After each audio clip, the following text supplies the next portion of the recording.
Ucapan Bismillahirrahmanirrahim. Assalamualaikum warahmatullahi wabarakatuh. Perkenalkan, nama saya Yunita S. Bogodat dengan NIM A25122030. Saya dari kelas B, program studi Pendidikan Kimia, Fakultas Keguruan dan Ilmu Pendidikan. Baik, di sini saya akan menjelaskan materi dengan judul termodinamika atau energi bebas Gibbs. Langsung saja, pengertian delta G atau energi bebas. Energi bebas adalah jumlah maksimum energi yang dibebaskan pada suatu proses yang terjadi pada suhu tetap dan tekanan bebas. Energi bebas dilambangkan dengan delta G. Pada suhu dan tekanan tetap, reaksi kimia akan berlangsung spontan menuju ke arah dengan perubahan energi bebas yang lebih rendah sampai akhirnya mencapai keadaan setimbang. Sehingga posisi kesetimbangan menyatakan nilai energi bebas paling rendah dalam suatu sistem reaksi. Perubahan energi bebas suatu reaksi merupakan akibat dari perubahan dalam tekanan atau perubahan dalam konsentrasi zat-zat yang terlibat dalam reaksi. Dengan demikian, terdapat hubungan antara perubahan energi bebas dan tekanan atau dengan konsentrasi sistem reaksi. Selanjutnya, perubahan energi bebas suatu sistem pada suhu dan tekanan tertentu menggunakan persamaan Gibbs, di mana delta G sistem, delta H sistem dikurang T dikali delta S sistem, di mana delta G adalah perubahan energi bebas, delta H adalah perubahan entalpi atau joule, dan T adalah temperatur, delta S adalah perubahan entropi atau joule. Selanjutnya, energi bebas Gibbs digunakan. Energi bebas Gibbs digunakan untuk apa? Untuk menggambarkan perubahan energi sistem dan digunakan untuk menentukan kespontanan reaksi. Proses spontan atau proses yang dapat berlangsung dengan sendirinya tanpa pengaruh dari luar sistem. Proses tidak spontan adalah proses yang tidak dapat berlangsung tanpa pengaruh dari luar sistem. Kita tahu bahwa proses spontan disebabkan oleh dua faktor, yaitu delta H yang menurun dan delta S yang meningkat. Maka dari itu, dengan rumus di bawah digunakan untuk mengetahui perubahan energi bebas suatu sistem pada suhu dan tekanan konstan.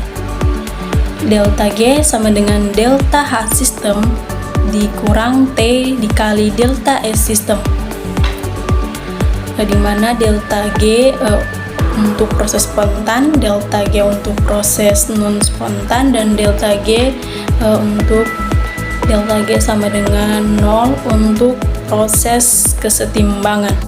Selanjutnya, pengaruh P dan T terhadap delta G. Delta G merupakan perubahan energi bebas Gibbs. Diketahui bahwa perubahan dari energi bebas Gibbs delta G antara produk dan reaktan yang menjelaskan apakah reaksi akan berlangsung spontan atau tidak. Dibutuhkan nilai temperatur bar. Perhitungan energi bebas Gibbs dipengaruhi oleh keadaan seperti temperatur dan tekanan. Karena itu didapatkan persamaan berdasarkan hukum pertama dan kedua dari Gibbs, yaitu dG sama dengan minus S dt tambah VdP.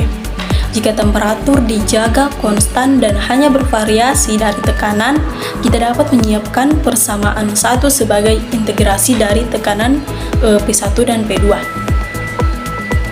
dG sama dengan VdP, sehingga dG sama dengan VdP GP2 dikurang GP1 dan GP2 dikurang GP1 positif. Selanjutnya untuk perbedaan temperatur. Diketahui juga ada dua komponen untuk delta G.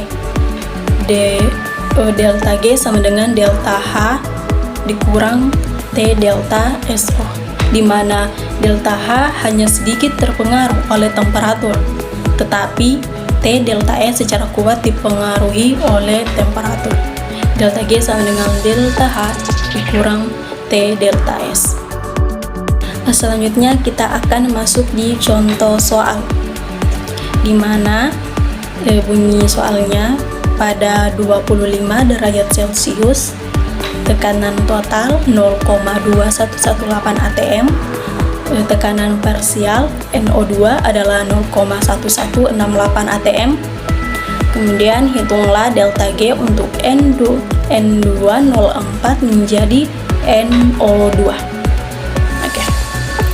Diketahui P totalnya sama dengan 0,2118 atm, P NO2 nya adalah 0,1168 atm.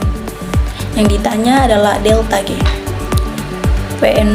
PN2O4 sama dengan P total dikurang PN sama dengan 0,2118 atm dikurang dengan PNO2 yaitu 0,1168 atm, kemudian dikurang dan menghasilkan 0,0950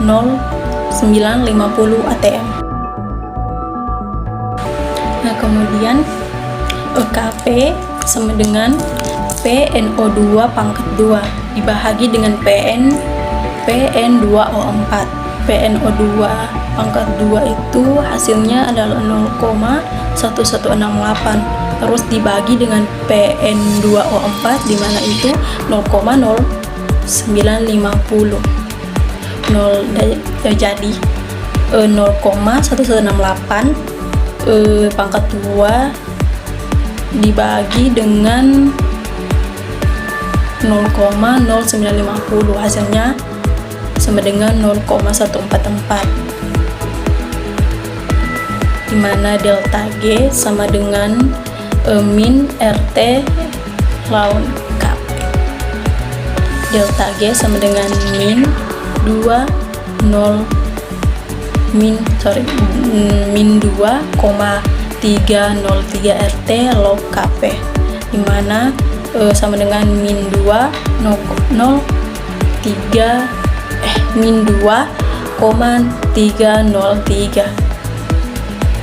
dalam kurung 8,314 joule kali mol min 1 dikali K pangkat min 1, kemudian dikali 298 K dikurang 0,82 sama dengan 4,80 dikali 1,3 plus 103 joule kali mol min 1 sama dengan 4,80 kilojoule mol per minus 1.